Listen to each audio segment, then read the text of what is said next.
Sam Neill once said he never expected to have a career in film at all, or even as an actor. But it kind of happened, he said. That is the whole of him in one sentence. A boy from Omagh who grew up in New Zealand, who became one of the most versatile actors of his generation, who ran from dinosaurs, made Pinot Noir, and named his hens after film stars. He died suddenly today in Sydney, aged 78. Born Nigel John Dermot Neill on September 14, 1947, in Omagh, County Tyrone, his father was a New Zealand Army officer. In 1954, the family moved to Christchurch. He had a severe childhood stutter and spent his early years hoping people would not talk to him so he would not have to answer back.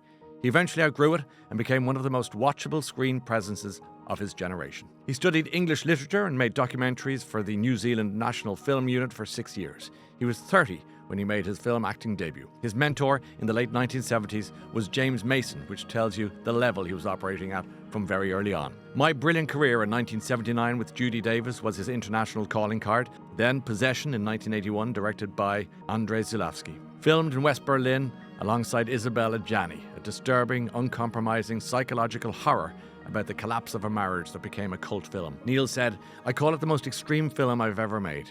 I only just escaped that film with my sanity barely intact." Riley, Ace of Spies in 1983 won him the BAFTA for Best Actor, and he was considered twice for James Bond. Both times he missed out. The films that followed were better than Bond. Then came 1993, 2 films the same year. Jurassic Park, in which he plays Dr. Alan Grant, the reluctant paleontologist protecting children from living dinosaurs. One of the highest-grossing films in cinema history. And The Piano, Jane Campion's Palme d'Or winner, in which he plays the repressed, controlling husband of a mute pianist in 19th century New Zealand. The biggest blockbuster in the world and one of the most acclaimed art films of the decade, both starring him. That contrast is the whole of Sam Neill in one calendar year. Then, Event Horizon in 1997, Paul W.S. Anderson's science fiction horror set on a ghost ship beyond Neptune, a cult film that has only grown in reputation in the years since. Another genre, and another reminder that he would go anywhere the work took him. He kept working.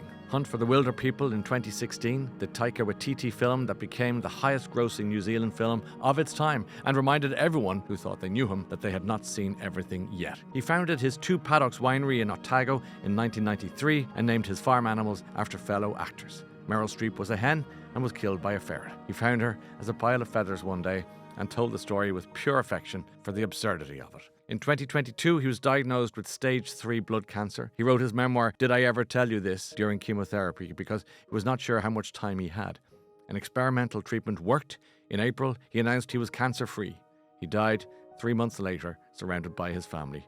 He once said no one was more surprised by his career than him.